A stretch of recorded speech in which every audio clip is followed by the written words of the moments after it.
સ્વાગત છે તમારું ફરી એક આજના નવા વિડીયોની અંદર। મિત્રો આજના વિડીયોની અંદર આપણે પાક નુકસાન સહાય 2025 વિશે વાત કરીશું।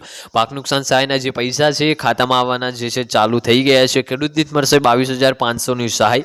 કેવી રીતે સ્ટેટસ ચેક કરવાનું છે અને તમારું ફોર્મ હજુ ના ભરાયું હોય તો કેવી રીતે ફોર્મ ભરીને જલ્દી જ તમારા ખાતામાં પૈસા આવે માટે શું કરવું પડશે એના વિશે પણ વિડીયોની અંદર માહિતી આપવાની છે। અને પાક નુકસાન સહાય કયા ખેડૂતોને મળશે અને કયા જિલ્લાના ખેડૂતોને પહેલા મળશે એના વિશે પણ માહિતી આપીશ। તો આજનો આ વિડીયો તમે એન્ડ સુધી જોતા રહેજો। વિડીયો તમને પસંદ આવે તો વિડીયોને એક લાઈક કરી દેજો। તમે આપણી આ ચેનલ ઉપર નવા હોય તો ચેનલને પણ સબસ્ક્રાઇબ કરી દેજો અને કમેન્ટ કરીને ખાસ જણાવજો કે આપણો આજનો આ વિડીયો તમે કયા ગામમાંથી ને કયા જિલ્લામાંથી જોઈ રહ્યા છો, જેથી કરીને આપણને પણ ખબર પડે કે આપણો આજનો આ વિડીયો આ ગામ આ જિલ્લા સુધી પહોંચી રહે છે। તો વિડીયોની શરૂઆત કરી લઈએ। સૌપ્રથમ પાક નુકસાન સહાય વિશે વાત કરીએ। ગુજરાતમાં થયેલા કમોસમી વરસાદના કારણે ખેડૂતોના તૈયાર પાક જે છે પર પાણી ફરી વળ્યું હતું। ખેડૂતો પાયમાલ થયા છે। ખેડૂતોના મગફળી, કપાસ, ડાંગર સહિતના પાકને ભારે નુકસાન પહોંચ્યું છે।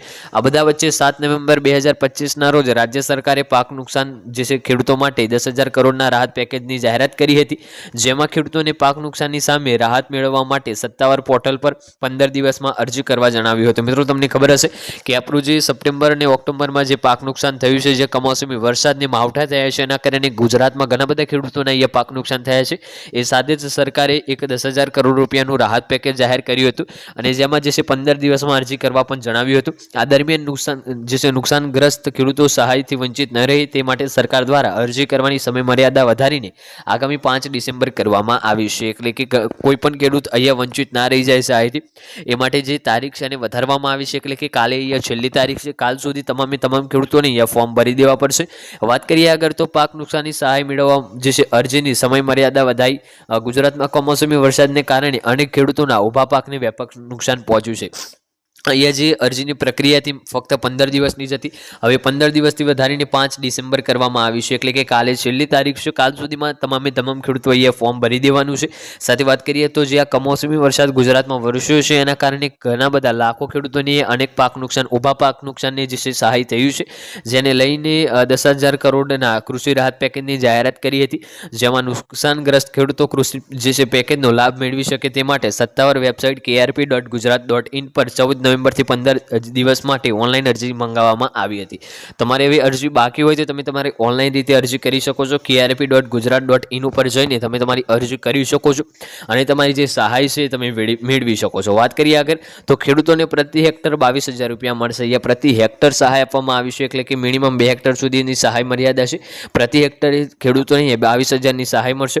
રાજ્ય સરકારે ખેડૂતોના પાક નુકસાન સહાય પેકેજની જાહેરાત કરી છે। કૃષિ મંત્રીએ ખેડૂતો માટે જે છે રાહત પેકેજની વિગતો જાહેર કરતા જણાવ્યું કે કમોસમી વરસાદને કારણે રાજ્યના 16,500 ગામોમાં ખેડૂતોને 44 લાખથી વધુ હેક્ટરના વાવેતરમાં નુકસાન પહોંચ્યું છે, જેમાં 9,815 કરોડ રૂપિયાનું પેકેજ હતું, જેમાં કોઈ પણ ખેડૂત જેને નુકસાન થયું છે તે બાકાત રહેશે નહીં।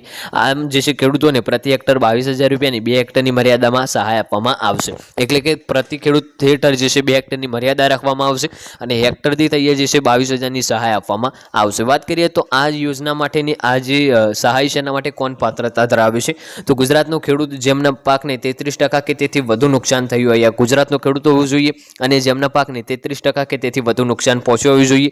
જમીનના 7 બાર અથવા અન્ય ભૂમિ રેકોર્ડમાં નામ રજીસ્ટર હોવું જોઈએ, એટલે કે 7 બાર અથવા તો અન્ય ભૂમિ રેકોર્ડમાં તમારું નામ હોવું જોઈએ। મહત્તમ 2 હેક્ટર જમીન પ્રતિ ખેડૂત માટે મર્યાદા રાખવામાં આવી છે। જો ખાતામાં એક કરતાં વધુ નામ હોય તો જે છે એક જ ખેડૂતને લાભ મળશે। સંમતિ પત્રકામાં જરૂરી રાખવામાં આવ્યું છે। તો આજનો આ વિડીયો આપણે અહીંયા પૂર્ણ કરીશું।